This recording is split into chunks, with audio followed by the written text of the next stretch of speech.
Bonjour, installez-vous, je vous en prie. Alors, comme vous le savez, j'en suis sûr, vous êtes ici pour un atelier CV et entretien. Alors déjà, détendez-vous. Il ne s'agit pas de vous juger ou de vous noter. Il va vraiment s'agir de vous aider à construire un CV et préparer un entretien de la façon la plus efficace possible.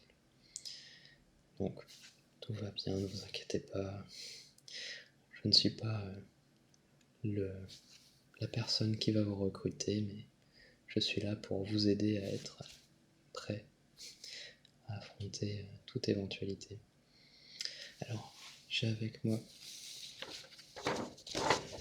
l'exemplaire du CV que vous m'avez envoyé, donc la version actuelle de votre CV, la version qu'on va retravailler un petit peu.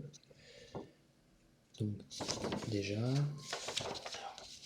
c'est juste un premier aperçu. Ce qui va se passer, c'est que la personne qui va lire votre CV va pas forcément passer beaucoup de temps dessus. Il va avoir énormément de CV à traiter. Et du coup, la première impression est très importante. Il se peut même que votre CV soit réglé en 5 à 10 secondes. Il se peut que, rien qu'à l'apparence, ce soit exclu. Rien n'empêche la personne de faire ça.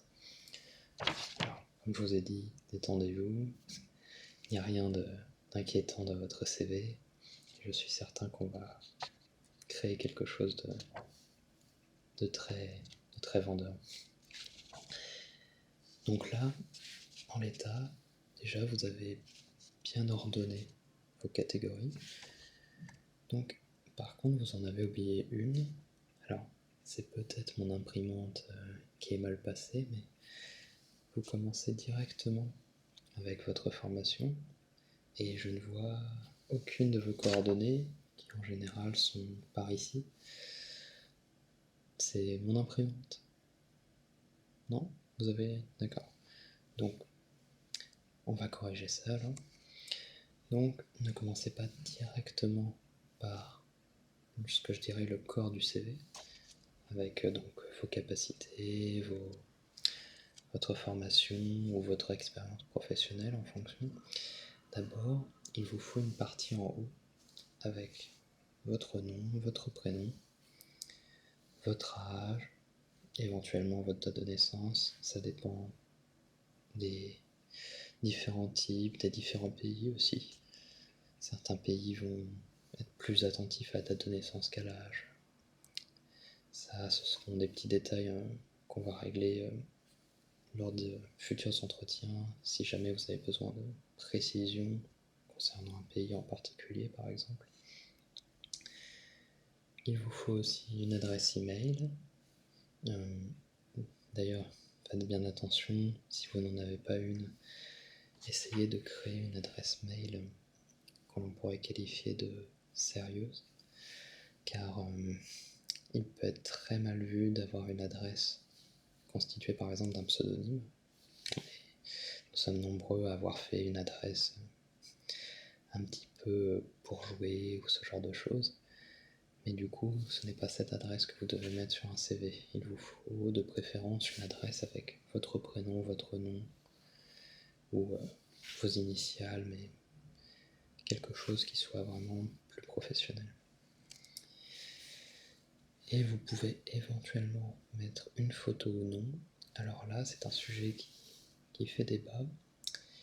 Certains recruteurs vont directement effacer la photo ou carrément enlever votre CV s'ils envoient une. C'est un cas un peu extrême, mais ça peut arriver.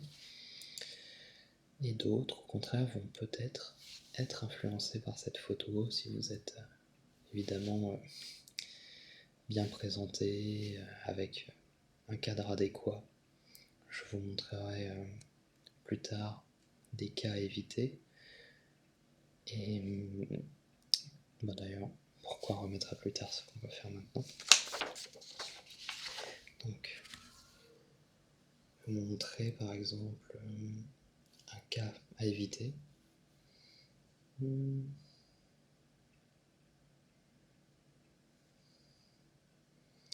Alors, prenons une photo. Voilà. Par exemple, celle-ci. Ça, oui, c'est moi.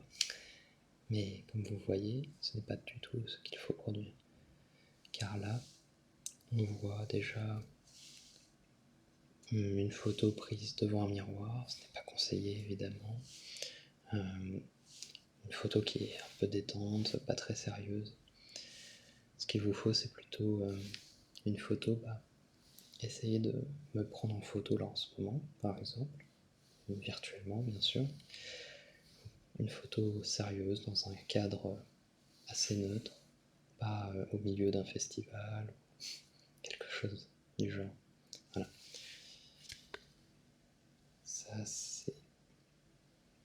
Ça peut sembler évident, mais vous seriez surpris du nombre de CV où on a des photos qui sont éliminatoires. Ouais.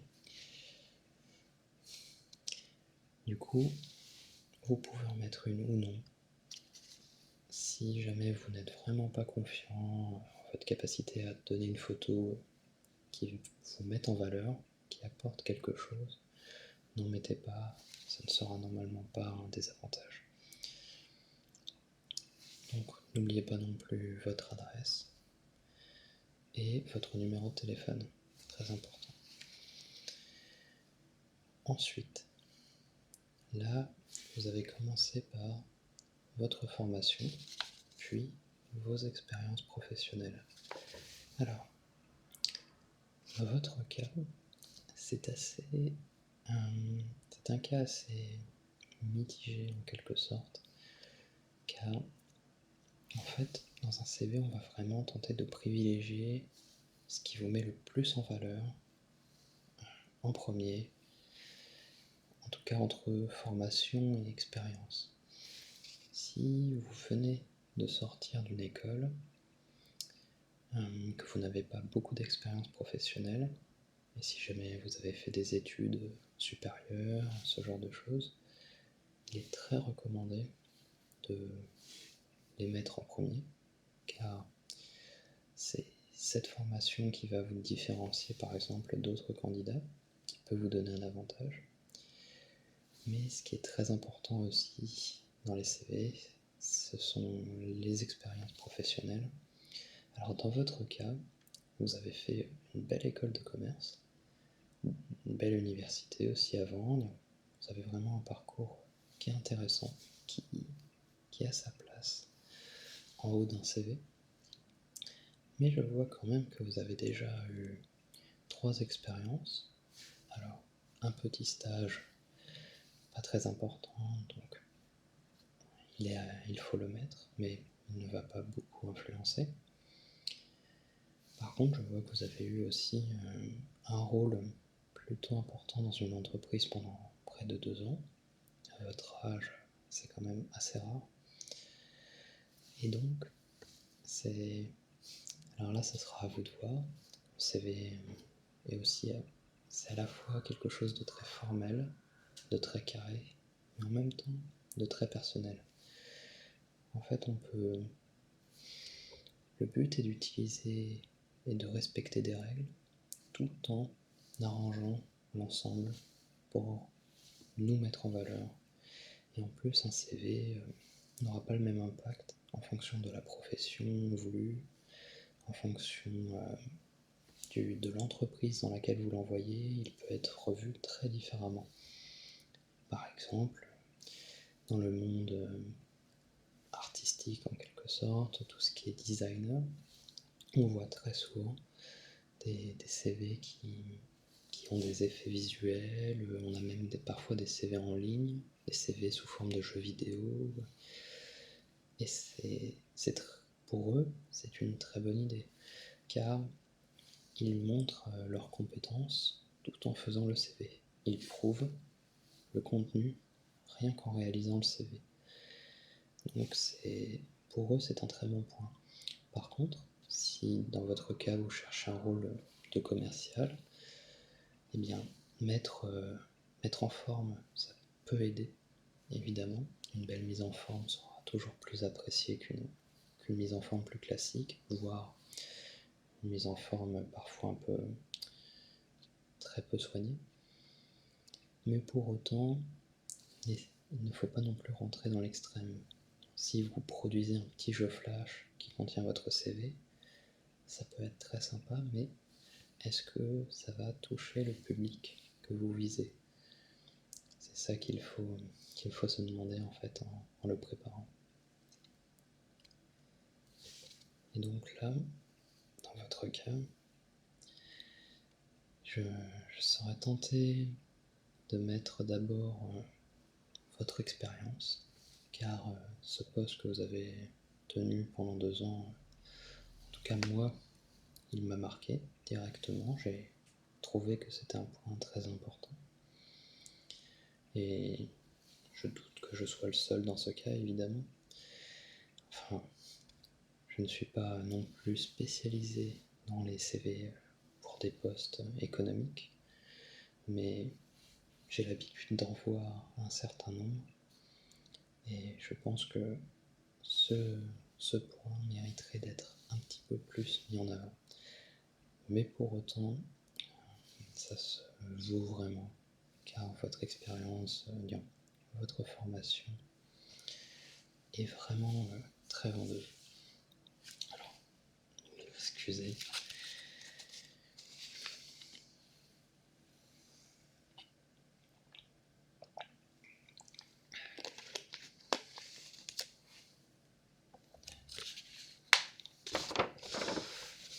Oui, c'est déjà mon 5e entretien de la matinée.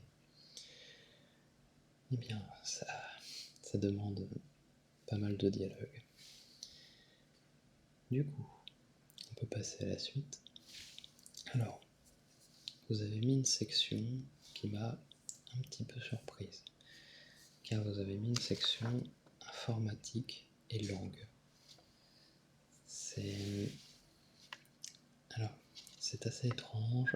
Est-ce que je peux vous demander si par hasard vous n'auriez pas utilisé un générateur en ligne ou repris vraiment exemple sur un modèle que vous avez trouvé en ligne? Si. Mais là, pour ce point, ça se voit un peu, car c'est une section qui est intéressante en soi. Alors déjà, vous pouvez la séparer. Informatique et langue, vous auriez pu. En plus, vous avez encore de l'espace en bas. Donc, je pense que vous auriez pu faire une section informatique et une section langue. Cependant, votre section langue, donc, elle est déjà assez légère de ce que je vois. Un anglais courant, donc ça c'est bien. Mais un espagnol intermédiaire. Donc c'est une section qu'on va dire classique. Vous avez une expérience qui me semble dans la moyenne. Du coup, la mettre juste en dessous de 2 sections fortes, que sont votre formation et votre expérience professionnelle, ça me semble peut-être faire une cassure un petit peu trop soudaine. Et alors, je voulais vous demander si vous n'aviez pas des projets en cours ou vraiment des points d'expertise assez spécifiques. Car là, d'accord, vous m'avez mis que vous êtes habitué à utiliser Word, Excel, PowerPoint, la suite Office. Mais ça, c'est quelque chose qu'on retrouve sur énormément de CV et qui mérite une petite place quelque part, mais clairement pas une section dédiée. Et dans votre cas donc de vendeur, de commercial, si vous aviez vraiment des projets ou une expérience un petit peu plus spécifique, mais qui ne soit pas classé dans une expérience professionnelle. Donc ça peut être un projet personnel, ça peut être du bénévolat, ça peut être ce genre de choses. Je pense que ça aurait un petit peu plus d'impact que cette section actuelle. Vous allez réfléchir et vous avez un petit projet de site web de vente. Moi je trouve ça très bon. Je n'ai pas vu le site, mais si le site est un vrai projet qui est en ligne, qui est visible, je pense que ça pourrait être un très très bon point à mettre dans votre CV. Et enfin, donc là vous avez mis la section classique aussi, les centres d'intérêt. Alors, par contre, vous avez encore une fois encore un peu de place. Vous avez ce que j'appelle balancer à la chaîne. C'était pas un très joli mot, mais c'est comme ça que c'est l'impression que ça me donne. Vous aviez énuméré à la suite beaucoup de choses. Vous avez dit du cyclisme, du volleyball, du football, du basketball et du tennis.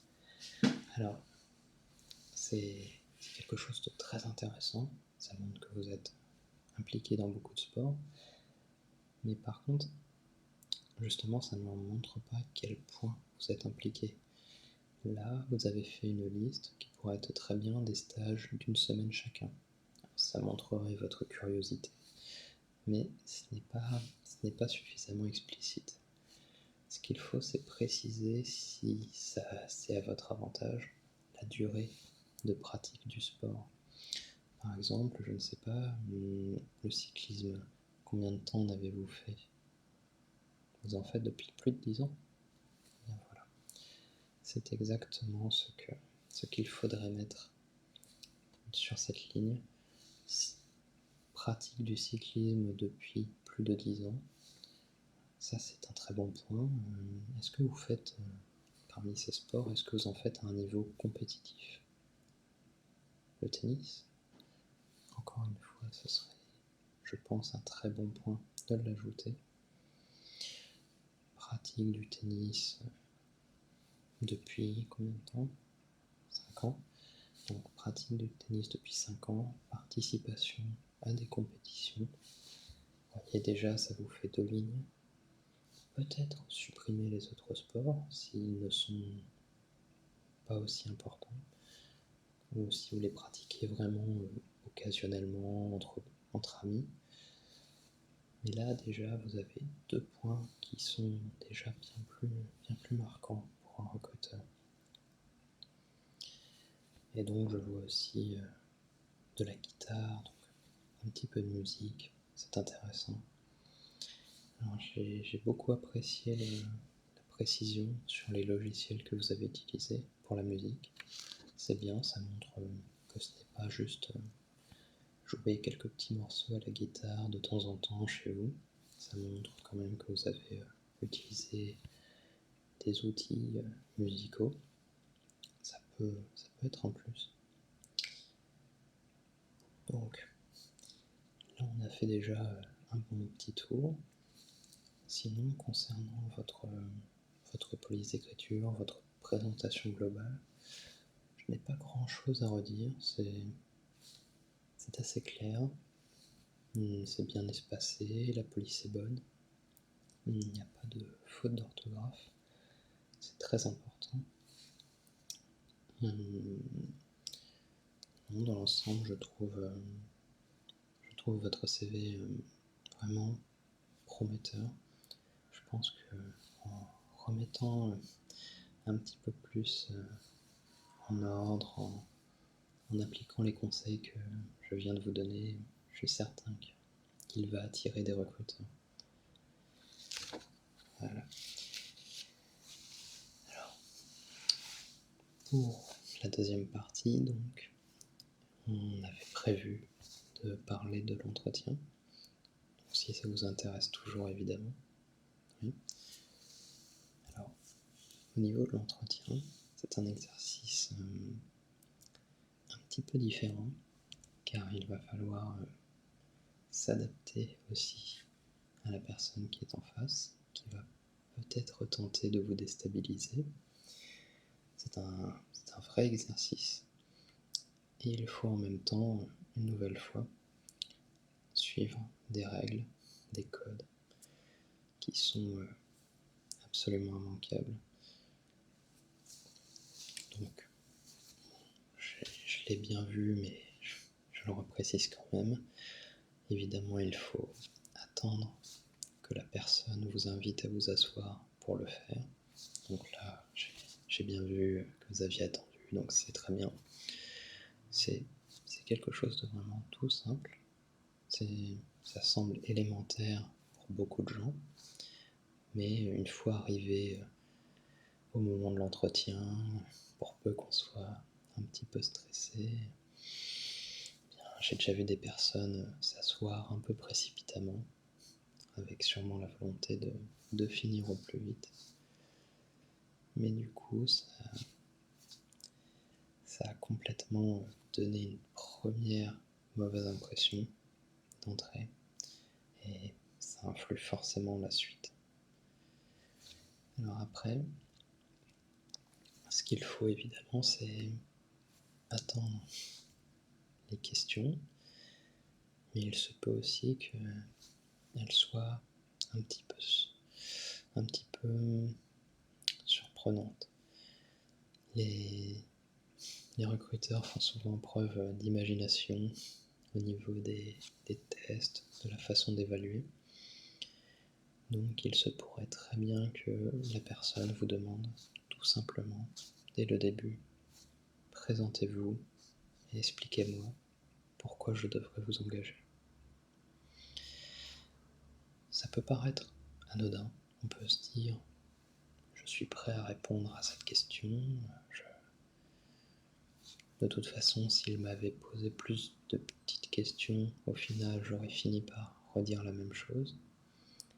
Mais une fois en entretien, devoir se vendre, réussir à apporter quelque chose d'une traite, sans questions spécifiques pour nous guider, car en fait, les questions spécifiques sont là pour vous aider en général. Elles sont là pour structurer le dialogue et l'argumentation en quelque sorte. Donc le recruteur peut faire ce travail pour vous, de structurer, de voir si chaque point l'intéresse au sujet de votre personnalité, de votre profil. Mais il peut aussi avoir envie que ce soit vous qui fassiez ce travail d'un coup. Et donc ça ne s'improvise pas. Ou alors, évidemment, si vous êtes naturellement doué pour ça. Mais ici, on est là pour se préparer. Et donc, il faut s'entraîner. Il faut se préparer à ce genre d'éventualité. Donc, si on vous demande de vous présenter entièrement, déjà, ne perdez pas trop de temps sur des généralités. Donc, vous pouvez rappeler votre prénom, votre nom, votre âge, et ne traînez pas, sans pour autant les dire à toute vitesse. Ça montrerait des signes de stress. Mais allez à l'essentiel. La personne a sans doute lu votre CV avant l'entretien. Elle l'a peut-être en partie oublié, mais l'essentiel est encore sûrement sur son bureau, pas très loin.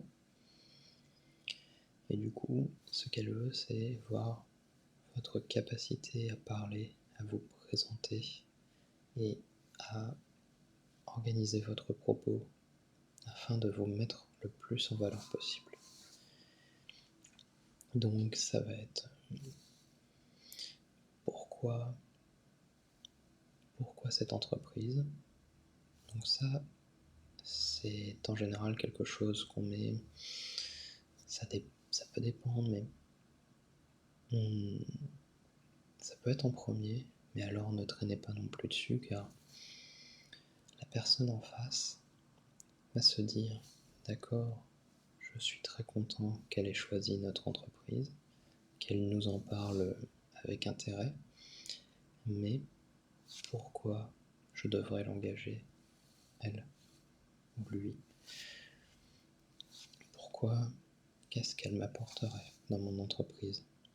Donc, si vous commencez par présenter le choix de l'entreprise, allez à l'essentiel une nouvelle fois. L'entretien est un exercice où il faut être efficace.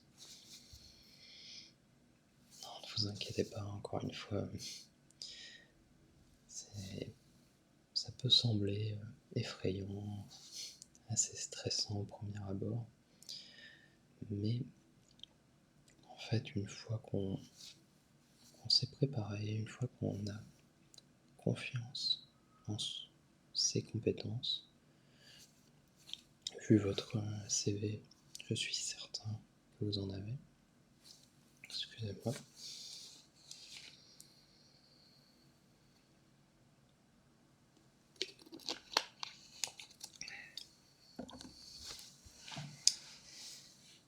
Donc, comme je disais, je suis certain que vous avez des compétences, mais ce qu'il va falloir, c'est les mettre en valeur très rapidement et de façon à relier vos compétences à l'offre d'emploi et l'entreprise.